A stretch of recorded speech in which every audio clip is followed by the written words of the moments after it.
الحمد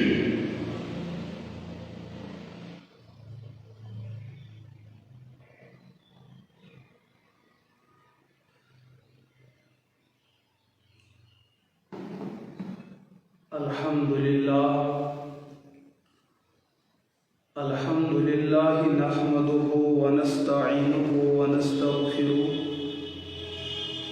ونؤمن به ونتوكل عليه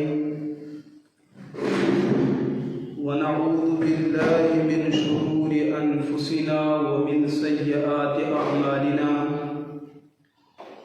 من يهده الله فلا مضل له ومن يضلله فلا هادي له وأشهد أن لا إله إلا الله وحده لا شريك له وأشهد أن محمدا عبده ورسوله أما بعد قال الله تعالى أعوذ بالله من الشيطان الرجيم بسم الله الرحمن الرحيم إن الله وملائكته يصلون على النبي يا أيها الذين آمنوا صلوا عليه وسلموا تسليما صدق الله العظيم۔ یہ کتاب المحند علی المفند ہے۔ گزشتہ سے پیوستہ میں نے ہر وقت اس کا پس منظر کبھی تفصیلاً اور کبھی اجمالاً آپ کی خدمت میں عرض کیا ہے کہ فاضل بریلوی احمد رضا خان نے علماء حرمین کو، علماء مکہ اور مدینہ کو علماء دیوبند کے خلاف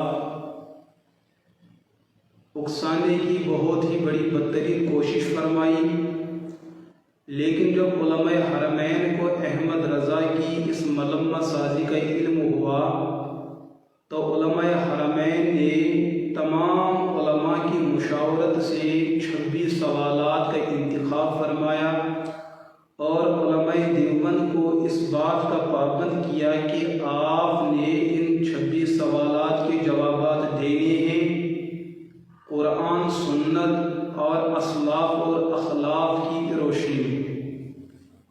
تو اسی کتاب میں آج کی مجلس میں 7واں سوال عرض کیا جائے۔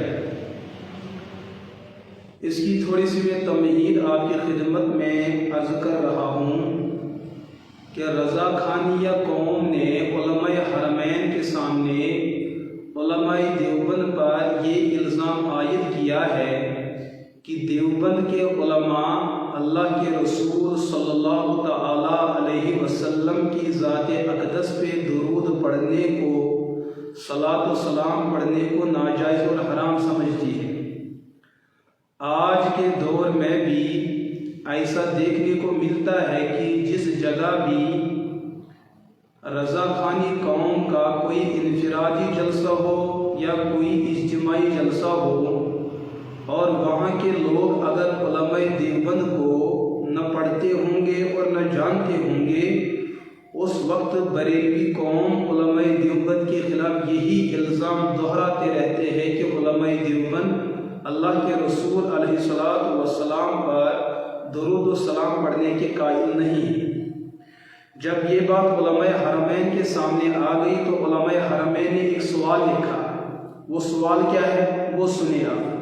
ما قولکم فی تکثیر الصلاۃ علی النبی صلی اللہ علیہ وسلم وقراءۃ دلائل الخیرات اب الاوراد۔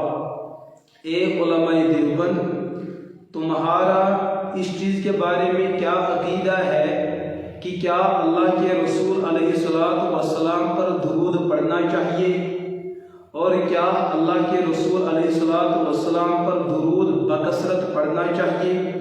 آپ علماء دیوبند اس کے بارے میں کیا عقیدہ رکھتے ہیں؟ کیا آپ یہ عقیدہ رکھتے ہیں کہ کثرت سے درود و سلام پڑھنا ناجائز اور بدعت ہے علیہ باللہ، یا آپ کا عقیدہ یہ ہے کہ حضور پہ درود و سلام نہیں پڑھنا چاہیے علیہ باللہ؟ اور ساتھ میں ہمارا ایک دوسرا سوال ہے، ہمارے اسلاف میں ایک بہت بڑی بزرگ ہستی گزر چکی ہیں جن کا نام امام محمد بن سلیمان الجزولی السملانی الحسنی، جن کا انتقال ہوتا ہے 870 ہجری میں۔ ان کی ایک کتاب ہے دلائل الخیرات۔ اس کتاب کے پڑھنے کے بارے میں تم علماء دیوبند کا کیا عقیدہ اور کیا نظریہ ہے؟ یہ سوال نامہ لکھا ہے علماء حرمین نے علماء دیوبند کو۔ تو جو احمد رضا نے علماء دیوبند کے خلاف ایک ذہن اور ایک میدان بنا کے رکھا تھا، علماء دیوبند نے اس سوال کا جواب دیا۔ جواب کیا ہے؟ یستحب عندنا تقصیر الصلاۃ علی النبی صلی اللہ علیہ وسلم وهو من ارجى الطاعات واحب المندوبات سواء كان بقراءة الدلائل والاوراد الصلواتية المؤلفة في غير او بغيرها۔ ہمارے علماء دیوبند نے اس سوال کا یہ جواب دیا، ہمارے نزدیک یعنی علماء دیوبند اہل سنت والجماعت احناف کے نزدیک اللہ کے رسول علیہ السلام پر کثرت کے ساتھ درود و سلام پڑھنا مستحب اور پسندیدہ عمل ہے، بلکہ فرمایا وَهُوَ مِنْ أَرْجَى الطَّاعَاتِ وَأَحَبِّ الْمَنْدُوبَاتِ، مستحب اعمال اور عبادات میں سب سے پسندیدہ عمل علماء دیوبند کے یہاں یہ عمل ہے کہ اللہ کے رسول علیہ السلام پر بکثرت درود و سلام پڑھا جائے۔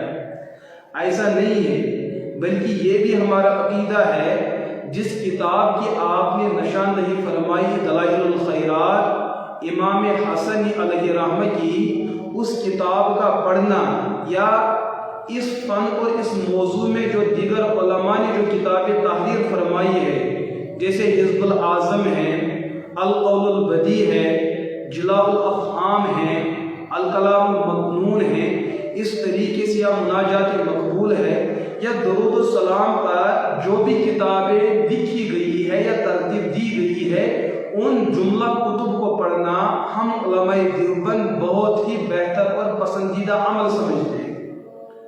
ایسا نہیں ہے کہ جو کسی غیر لوگوں نے آپ کے کان میں یہ بات ڈالی ہے کہ علماء دیوبند صلاۃ و سلام پڑھنے کو ناجائز سمجھتے ہیں، یہ ہم پر ناروا اور ناجائز الزام ہیں، جیسے دیگر ناجائز الزام ہم پہ ڈالے گئے ہیں علماء دیوبند کو بدنام کرنے کے لیے۔ اسی طریقے سے احمد رضا خان یا ان کی ذریت نے علماء دیوبند کو بدنام کرنے کے لیے یہ ناجائز الزام ہم پہ عائد کیا ہے کہ علماء دیوبند صلاۃ و سلام یا کثرت کے ساتھ صلاۃ و سلام پڑھنے کو بدعت اور ناجائز سمجھتی ہے۔ یہ بالکل ہم پر ناجائز الزام ہے، بلکہ ہمارا کیا کہنا ہے؟ وَلَكِنَّ الْأَفْضَلَ عِنْدَنَا مَا صَحَّ بِلَفْظِهِ صلی اللہ علیہ وسلم، لیکن ہم علماء دیوبند جہاں درود و سلام پڑھنے کو عبادت سمجھتے ہیں، وہاں ہمارا عقیدہ یہ بھی ہے کہ درود و سلام کے کچھ الفاظ وہ ہیں جو قرآن اور سنت میں ثابت ہیں، اور درود و سلام کے کچھ الفاظ وہ ہیں جو بزرگان دین کے اپنے الفاظ ہیں۔ ہم علماء دیوبند کا عقیدہ یہ ہے کہ درود و سلام کے جو الفاظ قرآن و سنت سے منقول ہیں ان کو پڑھنا زیادہ پسندیدہ ہے، ان کو پڑھنا زیادہ افضل ہے بمقابلہ ان درود و سلام کے جن کے الفاظ امت کے ہیں، جن کے الفاظ بزرگان دین کے ہیں، کیونکہ ہم نبوت کو بھی مانتے ہیں، ہم ولایت کو بھی مانتے ہیں، لیکن ایک طرف ولایت اور ایک طرف نبوت، ہم ان دو چیزوں میں سب سے زیادہ مقام اور مرتبہ دیتے ہیں نبوت کو۔ نبوت کی بات کو لینا یہ دین کا حصہ ہے، اور بزرگوں کی بات کو لینا یہ دوسرے نمبر پہ آتا ہے۔ ہمارا عقیدہ یہ ہے کہ پہلے نبوت والی بات کو لیا جائے، اس کے بعد ولایت والی بات لی جائے۔ النبی اولا، قرآن کی آیت کے پیش نظر کہ نبوت دنیا کے تمام مقام اور تمام مراتب میں اعلیٰ مرتبے اور اعلیٰ درجے میں فائز ہوا کرتے ہیں۔ تو ہمارا عقیدہ یہ ہے وَلَكِنَّ الْأَفْضَلَ عِنْدَنَا مَا صَحَّ بِلَفْظِهِ صلی اللہ علیہ وسلم، ہمارے نزدیک زیادہ افضل اور پسندیدہ ان درود و سلام کا پڑھنا ہے جن کے الفاظ قرآن و سنت سے ثابت ہو۔ اس کے بعد